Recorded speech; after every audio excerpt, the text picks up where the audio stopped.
संत ज्ञानेश्वर महाराजांच्या पालखीचं प्रस्थान आज होणार आहे आणि या सोहळ्यासाठी आमदार रोहितदादा पवार आलेले आहेत।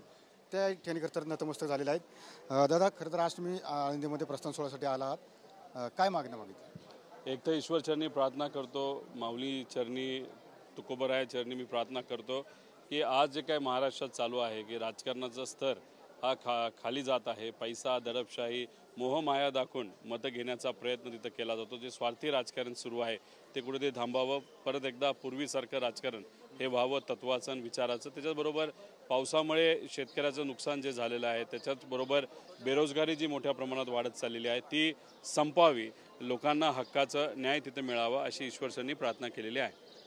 खरं तर जे वारकरी आहेत वारकऱ्यांना कुठेतरी आर्थिक मदत केली जात होती, मात्र यावर्षी ती आर्थिक मदत देण्यासाठी कुठेतरी उशीर झाला किंवा दिली गेली नाही।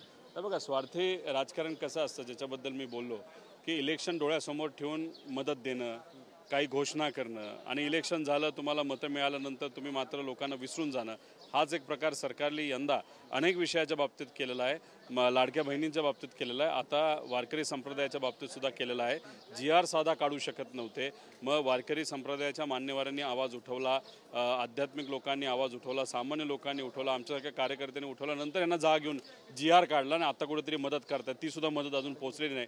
मग याला स्वार्थीच राजकारण करावं लागेल, बोलावं लागेल की इलेक्शनसाठी, इलेक्शनच्या आधी काही पण आणि इलेक्शन झाल्यानंतर म्हणजे सगळ्यांना लोकांना विसरून जायचं, हा खरा जो चेहरा आहे सरकारचा आता पुढे आला असं आपल्याला म्हणावं लागेल। खरं तर दोन्ही राष्ट्रवादी एकत्र येण्याची चर्चा सुरू आहे, काय वाटतं एकंदरीत? नाही, आता मंदिरात आहे, संतांचा विचार आमच्या सर्वांसाठी महत्त्वाचा आहे। पवार साहेबांनी सुद्धा संदेश दिलेला आहे, आमच्या सर्वांसाठी विचार कुठला महत्त्वाचा आहे? संतांचा, शिवशाहू फुले आंबेडकरांचा, म्हणजे समता आणि एकता जो विचार याला छेद देतो आणि लोकांमध्ये वाद निर्माण करतो, नाहीतर मतभेद निर्माण करतो, त्या विचारावर आम्ही जाऊ शकत नाही, हा संदेश साहेबांनी दिलेला आहे।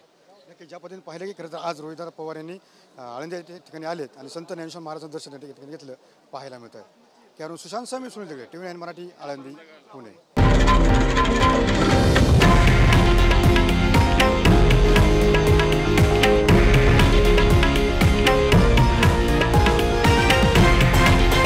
हे आहे देशातील नंबर 1 न्यूज नेटवर्क आणि आपण पाहत आहात TV9 मराठी, एकमेव।